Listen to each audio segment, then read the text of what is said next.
Time out muna tayo sa mga mainit na balita at alamin ang update sa lagay ng panahon, lalo na't ilang bahagi ng bansa ang inuulan dahil sa apat na weather system sa umiiral ngayon.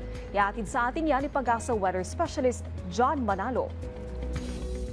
Magandang hapon, Ma'am Naomi, at ganoon din naman sa ating mga taga-subaybay. Wala tayong minomonitor na low pressure area o bagyo sa loob ng Philippine Area of Responsibility. Yung mga pag-ulan na ating nararanasan ay associated o may kaugnayan dito sa Intertropical Convergence Zone or ITCZ, partikular na dito sa Barm at Soxargen.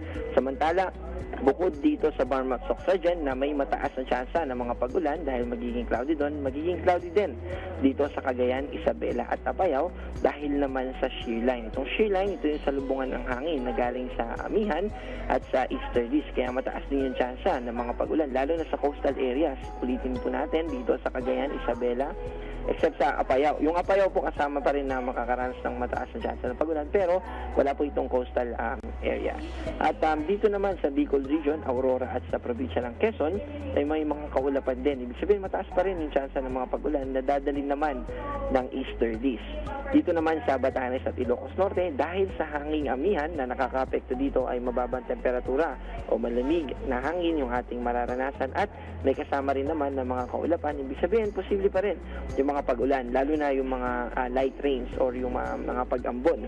Sa natitirang bahagi ng Mindanao, ITCZ pa rin yung nakakaapekto pero mas mababa na yung tsansa as compared dito sa Barm at Soxargen na mas mataas yung tsansa ng mga pag-ulan. Dito naman sa Metro Manila at sa natitirang bahagi ng ating bansa ay magiging partly cloudy to cloudy skies. Ibig sabihin mababa yung tsansa ng mga pag-ulan pero dahil sa easterlies may mga passing clouds na nagdudulot ng mga pag-ulan, lalo na yung naranasan natin kaninang madaling araw. Even until early in the morning, ay may naranasan din tayo ng mga pag-ulan associated yan dito sa easterlies.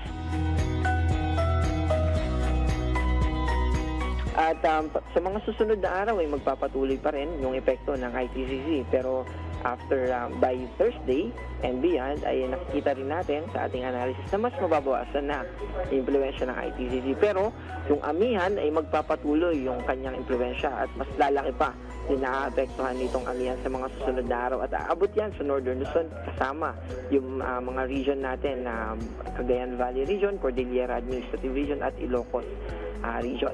Ibig sabihin ay mas unti-unti pababa. And eventually, by December, as we approach yung Christmas, ay unti-unti na rin natin dito mararanasan sa malaking bahagi ng bansa, kasama yung Metro Manila, yung mas mababang temperatura. So ito na yung Christmas feels na ating inaasahan during lalo na December, January, and February. Para sa ating dam information or update sa mga dams,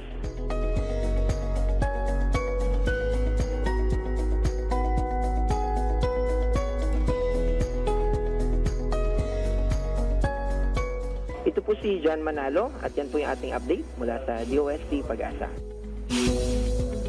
Maraming salamat, Pag-asa Weather Specialist John Manalo.